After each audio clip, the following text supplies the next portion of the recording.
so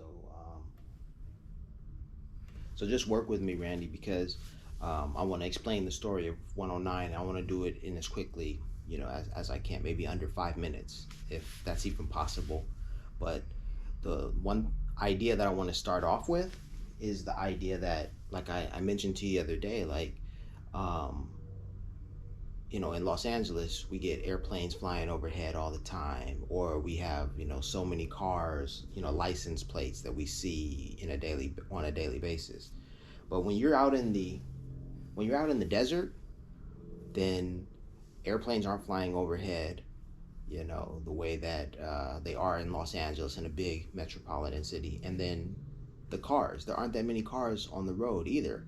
So, when I talk about 109 and having seen the numbers, or seeing these lines in the sky on these particular days, it's like, hello, I was in the desert. This didn't take place in a big city where a lot was going on. Very little was actually going on, which I think is probably why I focused in on these things, because my mind was free to be unencumbered with stresses, and it was just, my mind was able to relax and heal, and what transpired was what transpired. So this is the story of 109. It's called 109, 109, whatever. I like to call it 109. Anyhow, 16 years ago, the year was 2007, and the numbers 109, I used them in my license plate because that is my birthday. So that's the first level of 109, where all of this talk comes from. um, 109, that's my birthday, October 9th, 109. And then from there, I moved to South Korea because I needed to work, needed to find a job, and um, I found it easier to just sign a work contract in South Korea to teach English, and then there I was, um, and I stayed there, 9 years and some change. While I was in South Korea,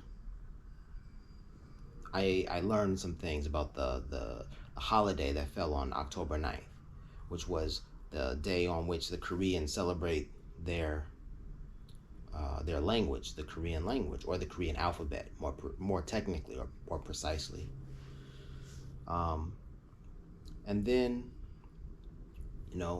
people have, I've met some people, I've talked to them, and they have their numbers, and they see their numbers. They have a cell phone full of numbers, moments when they capture their numbers on their cell phones and whatnot. And Randy, you have your numbers too, right? Of course. Yeah. So it's sort of, I don't know. How did we come to this point where we identify with these numbers, or these numbers resonate with us? I don't know. But my process was, things started happening in Korea, and I think it was my ID card had the number 1009 on it because that's my birthday. And anytime I had to show my ID card, I had to rattle those numbers off. You know, ilgonggongu, that's 1009 in Korean. And I think that helped me memorize, or learn the Korean language, because I was saying that so frequently when they asked me for my ID. So it was just drilled into my head, 1009 all the time, that you were asked, for your ID. And so it just stuck with me. But aside from those experiences, when I woke up at 10:09 a.m., or when I checked my clock at 10:09 a.m. or p.m., those moments, you know, were odd and peculiar to me. Um, and those things happened while I was in Korea. I left Korea and I went to Japan, and oddly enough, there was 109 right there on the building. And so, after having experiences in Korea with these numbers, and then going to a new city, Tokyo, Japan, and seeing 109 on a building, then that really was like, wait a minute, what do these numbers mean here?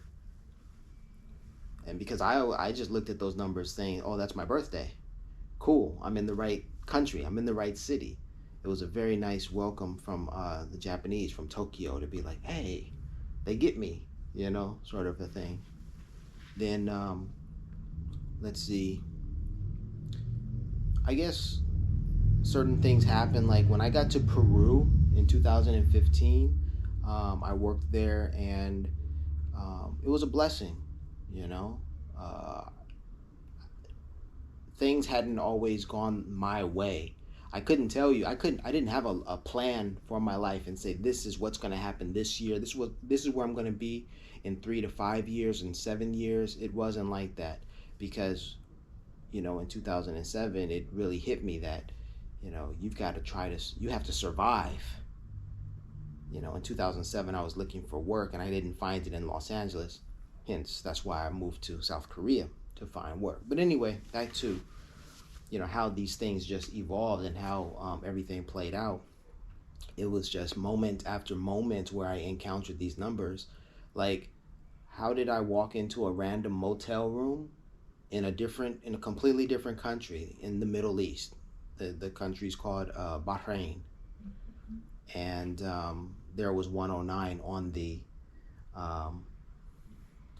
there was 109 right there on the satellite box of the television. And then yeah, all right, we're gonna stop it right there. That was pretty good. That was good. It was like too long. I mean, we have more to add to it, but It's not been done before.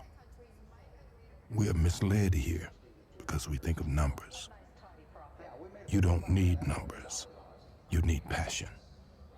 And this is proven by the history of the world. The tragedy is that most of the people who say they care about it do not care. What they care about is their safety and their profits.